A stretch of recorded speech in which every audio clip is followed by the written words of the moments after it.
Very good morning, children. Welcome to 8th Standard Social Studies. And as a part of 8th Standard Social Studies, you are going to see the first chapter. The title of the first chapter is How, When, and Where. And particularly in this chapter, you are going to see what is history, how the history, particularly Indian history, is divided by different people, and how the classification, his classification was criticized, and particularly after 16th century, 17th century, what happened, what are the important sources to know about the Indian history, that all we come to know in this topic. And the first important one, the periodization of Indian history. So history means the subject which actually describe the past happened things. So the father of history also you learned in the previous classes, that is Herodotus. Herodotus is considered father of history, and in the previous classes you learned how the Indian history is divided, particularly what are the important sources, what are the archaeological sources, what are the literary sources, all you learned. But here, what is the difference between the present 8th standard and 6th and 7th standard? So particularly in the 8th standard, you come to know how the Indian history is divided based on religion by some people, and how Indian history is divided in a modern way. That you come to know. The first important effort made by James Mill, 1817. He was a Scottish historian. So Scottish historian James Mill divided the Indian history into three periods based on religion. That is, first one Hindu period, Muslim period, and British period. So the Indian history is divided into how many periods? Three periods: Hindu period, Muslim period, British period. Why he named the first period as Hindu period? Because you can see the important rule of Mauryas, Guptas, all these, even Harshavardhana, and the other important people, particularly after Harshavardhana. So like that, as most parts of India were ruled by the Hindus only up to 6th century, that's why he named that period as Hindu period. But after Harshavardhana, particularly, the entire India was divided into so many parts, and the independent rulers became the rulers of different parts. That's why, based on their disunity, first Arabs came in 712 AD, and after Arabs, particularly Delhi Sultan's rule started. Delhi Sultans after Mughals, you can see. That's why Muslim rule, Muslim period. The second period is called a Muslim period, and third one is British period. What is third one? British period. So during Muslim, particularly during Mughals period itself, the Muslims, that is during Mughals itself, the British people got the right to have trade in India. So they slowly entered for trade purpose. Slowly they could establish the rule over India. So that is British period. But his classification was criticized in a different way by different people. Who are those? The first important criticism was how his classification was criticized means his classification was completely a communal way. He classified the Indian history in a communal way. That means based on religion, he divided the Indian history. It is not correct. Why? Because when during the particularly in Hindu period, not only you can see only Hindu rulers, even you can see some Buddhist as well as Jain kings. Whom do you see? Even when most parts of India were being ruled by Hindus, even you can see whom? The Buddhist as well as Jain ruler, Jain kings. That's why you should not say that it is particularly Hindu period. Why? Because because in Hindu period also you can see other religious rulers. That's why his classification was criticized. What we have understood, that he called the first period as a Hindu period, but you can find some Buddhist as well as Jain kings also, not only Hindu rulers. That we have to understand. The second important one, his classification overlooked and his classification underestimated the great cultural diversity. In what way his classification was criticized? His classification overlooked and underestimated great cultural diversity. That means in India, even you can find, not only you find one particular religion, you can find Hindus, Muslims, Jains, Buddhists, Sikhs, all people. Not Sikhs particularly, these Muslims you can see, Buddhist, Jains, all you can see. That means there was a cultural diversity, but his classification did not consider that cultural diversity. That is the second important criticism on the James Smith classification, 1870. So whenever his classification was completely not accepted, other classification you can see, that is modern periodization and modern classification of Indian history. So modern periodization you can see, first one ancient, second one medieval, third one modern, and fourth last one contemporary period. So what was ancient period? Earliest times to 7th century CE. That is common era. CE means what? Common era. Common era also called what? AD. Common era also called AD.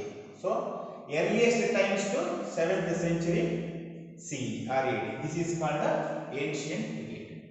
So earliest times means what? Particularly the industrialist civilization. Even before that. So even before industrial civilization, you can see Vedic civilization. In Vedic civilization, early Vedic, in that is what in such a way, Vedic civilization next to industrial civilization, like that up to 7th century CE or AD, that period was called the ancient period. Understood? This is the first one. And second one, medieval period, early 8th century to early 18th century. That period is called medieval period, particularly in India, not in the world. Then modern period. Modern period you can call from mid 18th century to mid 20th century. You can call that period as a modern period. What is modern period? Mid 18th century to mid 20th century. And last one, contemporary area, particularly contemporary period, contemporary era. The period after mid 20th century CE, that is called contemporary period. So now we are in contemporary period. So what is contemporary? Contemporary means belonging to the same period. So if two people belong to the same period, those people are called contemporary. So contemporary means what? Belonging to the same period. Understood? So the period after mid 20th century to mid 20th century to at present, mid 20th century to present day. What this is called the contemporary period. So we are living in the same period. That's why we belong to contemporary period. Understood? So in this way, you can see the modern periodization. How do you see modern periodization? Modern periodization is divided into four periods: ancient, the earliest times to 7th century CE, medieval, early 8th century to early 18th century, modern, mid 18th century to mid 20th century. What is contemporary period? Means period after mid 20th century CE to present day. That is contemporary period. So contemporary meaning means belonging to the same period. Understood? So for example, Nehru and Gandhi belong to the same period. So they are contemporary. You and me belong to the same period. So we are contemporary. Understood? So this is what the classification, the earliest classification, modern classification of Indian history. Let us see what happened in the particularly in the 16th century.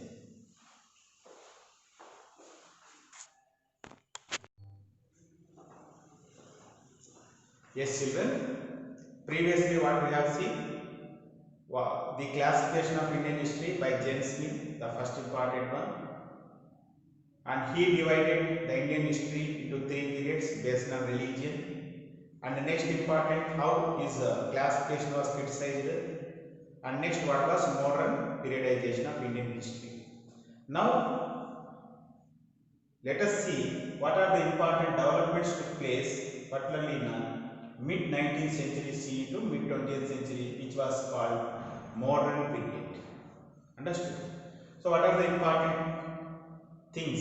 What are the important developments took place in the modern period? The first important one: so many regional kingdoms emerged, particularly after decline of Mughal Empire. So, after decline of Mughal Empire actually emerged from 1526 when Babur was the founder of Mughal Empire.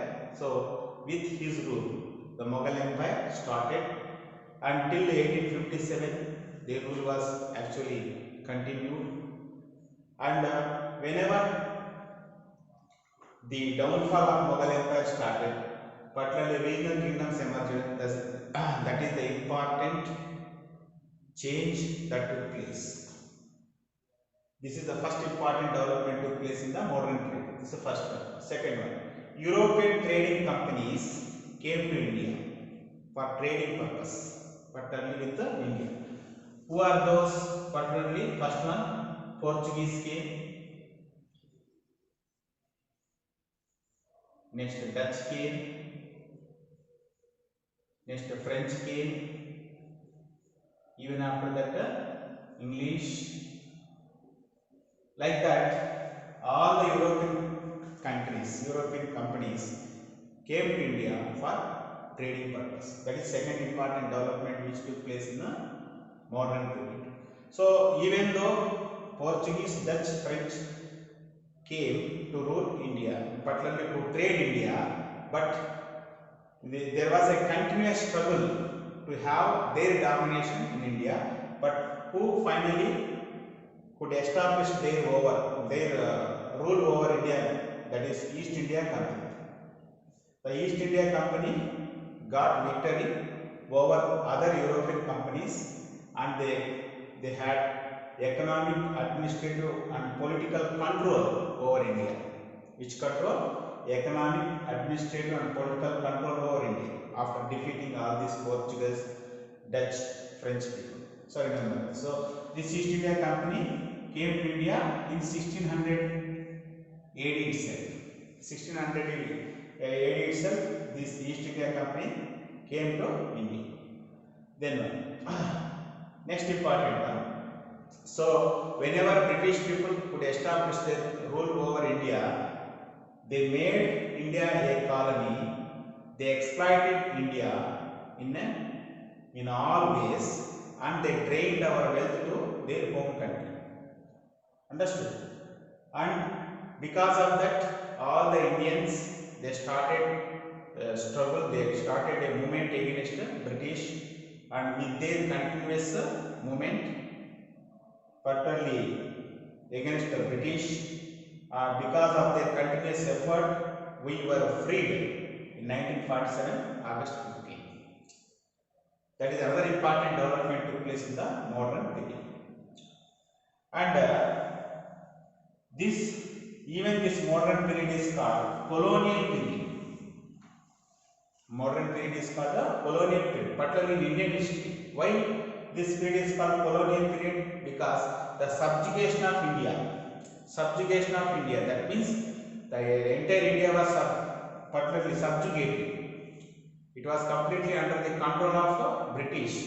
Because of that subjugation, so many political, economic, social, and cultural changes took place.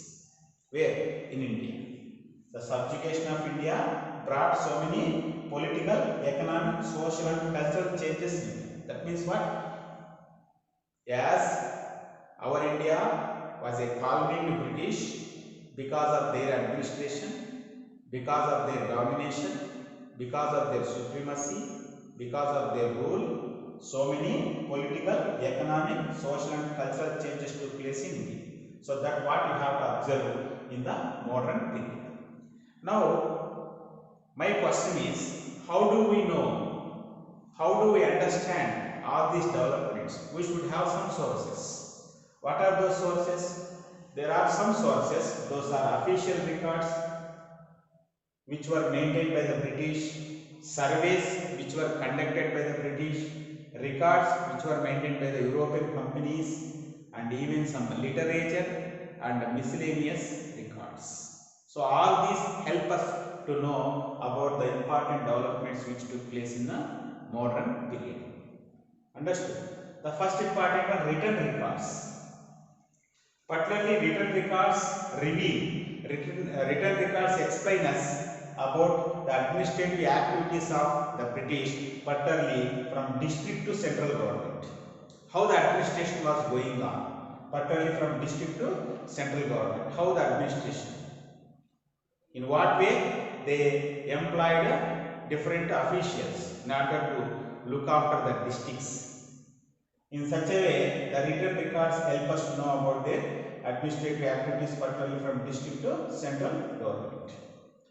And all those records were actually kept, preserved, stored, the places called archives.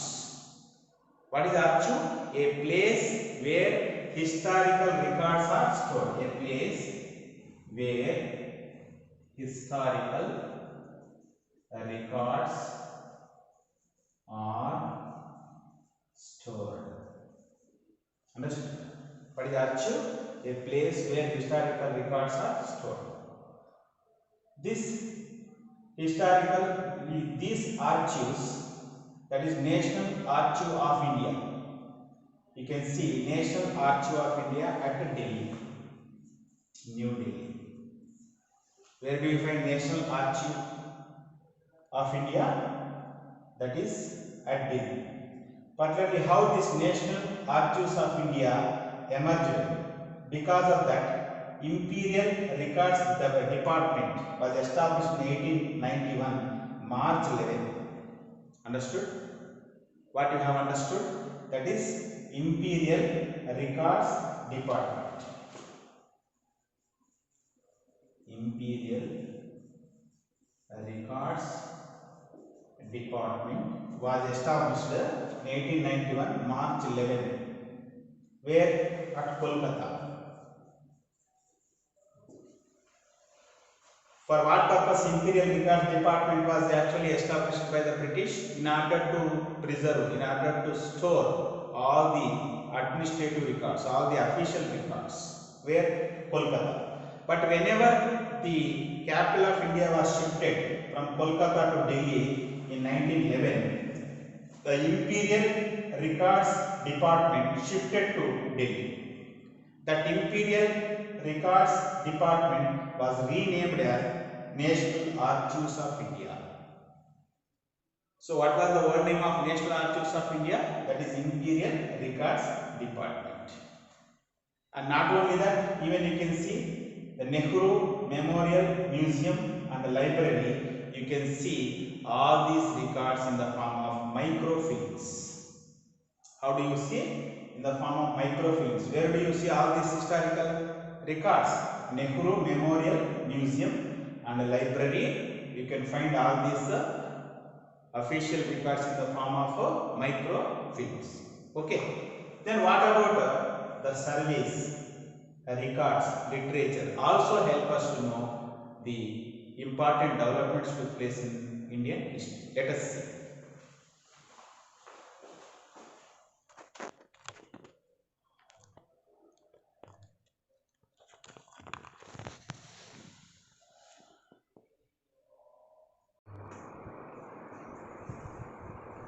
Yes, children. So far what we have seen, in order to understand particularly the modern period and Indian history, we have seen some important sources. Under those sources, the first important one, official records. Official records maintained and stored at archives. Archives are nothing but the places where historical records are stored. that is what National Archives of India is located in Delhi. Earlier it was called Imperial Records Department, which was actually established at Kolkata, but that was shifted to Delhi in 1911.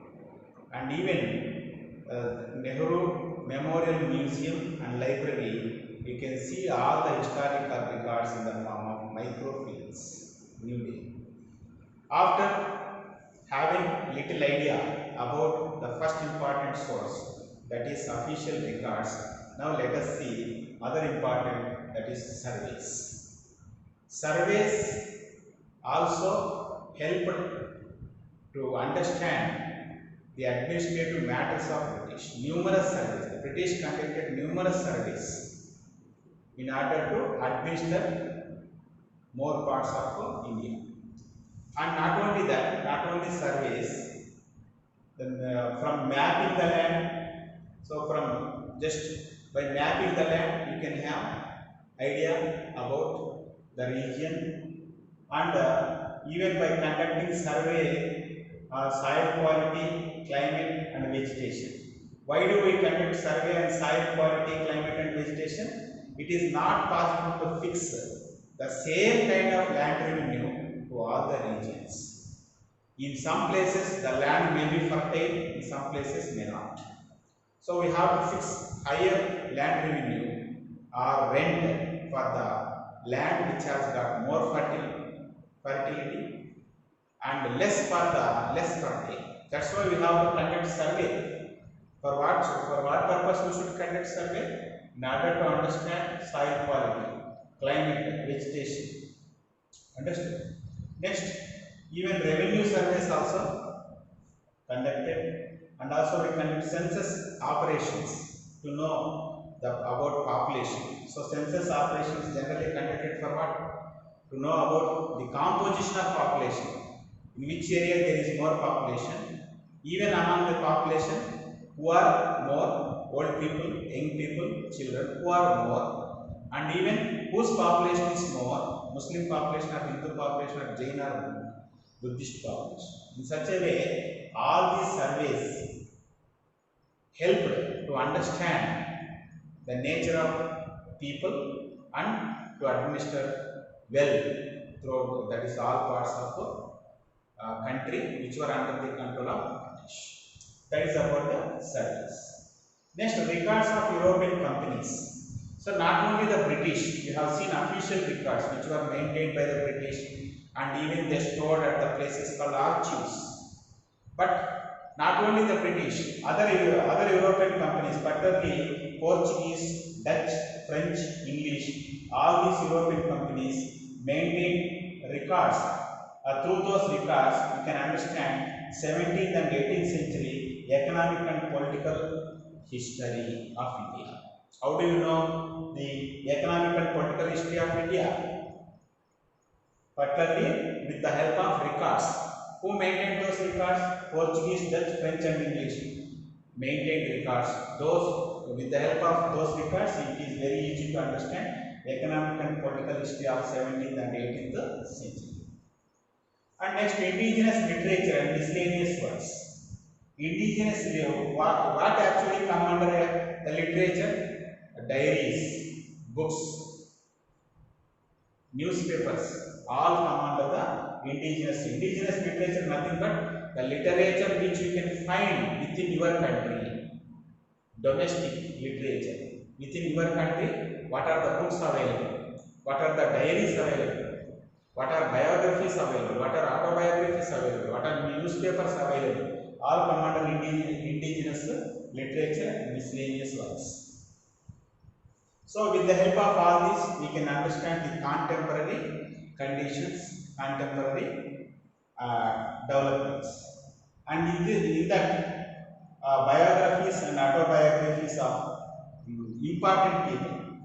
What is biography? Account of someone's life written by someone else. That means, if your history is written by someone, that is called biography. Understood? If someone write your history, that is called a biography.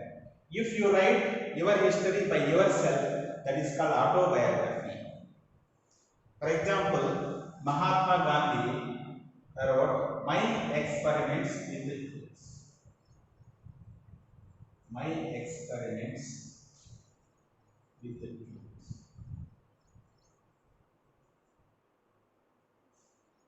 by Mahatma Gandhi. Discovery of India. Discovery of India